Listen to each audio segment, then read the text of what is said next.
Welcome back, everyone. So today we're talking about copyright specifically for novels, and this is in the United States copyright, not in other countries. And so today we're going to look at how you go about copywriting your novel, and I'm going to be talking about doing it old school, which is printed.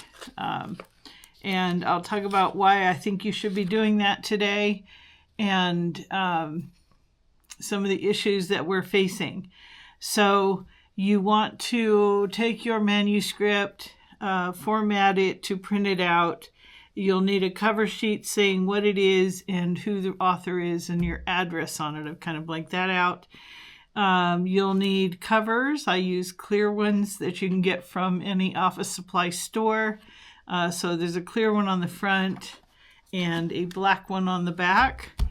You should order, if you're going to be printing these yourself, get yourself some pre-punched paper. You can buy it's basically the same cost or nearly as regular paper, copy paper, only it has 3-hole punches already. And just order a few reams of that if you're printing yourself. So you'll print out your manuscript. I've done mine only on the one side. If your printer is 2-side capable, you could do 2 sides and have fewer sheets. I don't mind doing the extra. So that's how you want to have a header, because if for some reason your submission piece should come apart, the Library of Congress can identify what they're looking at easily on any page of your printed out manuscript. Nothing too tough there. So you're going to print it and put the covers on, and you'll order some of these brass plated fasteners. These happen to be 2-inch. You can get them larger if you have a really thick book, or you can print your book out in more than one package, a part 1 and a part 2. Just identify that in your box when you're shipping. This is a 2-inch one. These are 2 inches long. You stick them through the hole, you bend the ends up. Pretty basic, works really well. Nothing too difficult there. So you'll print your manuscript, and you'll need 2 copies to go this route. So go ahead and print off your 2 copies. Then you'll go on copyright.gov and you'll print out your Form TX. The Form TX comes in 2 sections. The instructions are 2 pages and the form is 2 pages. It's very simple to fill it out. Just follow the directions, and in a minute or 2, you'll have your form finished. And this is what you will receive 6 weeks to longer after you send in your box. You should get a certificate of registration with your number and the information about your novel printed on it. This goes into your file with your contracts and things like that. This is your proof of ownership of this work. Now, that's the reason we're doing all this, is that copyright law has serious teeth to go after offenders. And offenders are people who pirate your novel or take your novel for unscrupulous reasons, claim that it's their work. When you register your copyright, it should be done after your manuscript is finished, but before it's published. In most cases, that's the time period you're looking at. And you're establishing for the world that you wrote and own the copyright for X novel. And that is sort of a declaration of ownership. In today's world, that becomes increasingly important. So if you go on the copyright.gov website, you'll find several options for copywriting your novel. The cheapest one is around $45. The standard is $65. and going old school is $125. It's twice the cost. So why am I advocating going paper? Well, let's just look at the situation we're in today. So the Library of Congress is a federal government agency.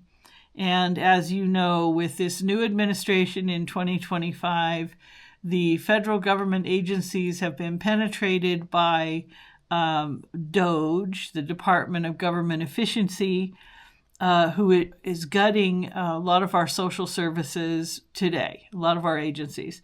And the people who are doing this are tech savvy. They are big tech. And so big tech is in our data information systems on the federal government level. Their objectives and interests with that material is different than the assigned tasks of the individual agencies.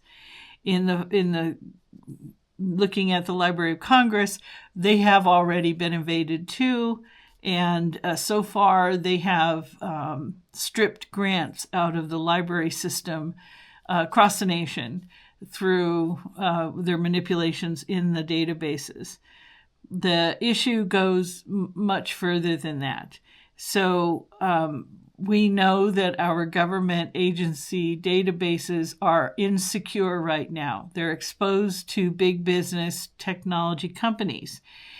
Technology companies right now are interested in novels that they can scrape for machine learning so they can later take this AI product and market it to other people, consumers, to write stuff or use art, scraped art. So they become competitors to the originators of content. So my novel, the one you just saw, is not yet scraped. I have preserved its innocence from technology companies, and it's getting harder and harder. Even some of our writing programs now have default quasi agreements that by using the program, you are agreeing to have that material scraped, which I'm not. But you have to manually go in and turn off those defaults now. So these companies are not trustworthy, and we understand that they're not trustworthy. So you're attempting to prevent your novel from being easily scraped and used to become a competitor to your content. And it's ridiculous, but that's where we're at today. So you want to stay out of the electronic system of Library of Congress to that regard, is that you're not sending your manuscript through email into an electronic file, which, like I said, these databases we know are already penetrated. So I'm sending a hard manuscript that's in paper that's going to physically go on a shelf in the Library of Congress, as they have for a couple hundred years. And the only electronic information that's going to be passed is when the people at the Library of Congress scan the form in that I send, which is 2 pages and doesn't have any of my novel content on it. It will scan those into their system saying I paid my fee, and so somebody has walked my manuscript off to a shelf, and the only things in the database will be this Form TX, which doesn't really have any of my content on it. And so the second piece of that is that I will receive back my registration, my certificate of registration, that verifies that prior to my novel being published out there in the real world, I had a copyright on it, and I have a copyright number, and it cannot be claimed by any other entity to be their property. So before it goes into the sort of the supply chain of novels, I have established this is mine. I own it. I've submitted it for copyright. I have the certificate proving that. And if necessary, I will defend it vigorously. This gives me some legal teeth. I get to lean on copyright law. So I recommend you absolutely get your novels copyrighted. I absolutely think you should do it old school, pay the double fee, and have your manuscript on the shelf in the Library of Congress and keep it out of the database for the time being until things improve for us, until laws catch up with the theft that is going on right now. So that's where we're at with why you should be looking at this today, what the issues are and the concerns, and doing your best to protect your work, your property from the thieves who are at the door. And anyway, so I wanted to cover that today for you and give you a kind of a heads up on where we're at this moment in time. It's April in 2025. And this may be a moot point in another couple of years, but today this is very real. We're fighting real battles, and do your best. Protect your property, protect your content, have it under copyright. Don't trust the freebie copyright stuff you're hearing about.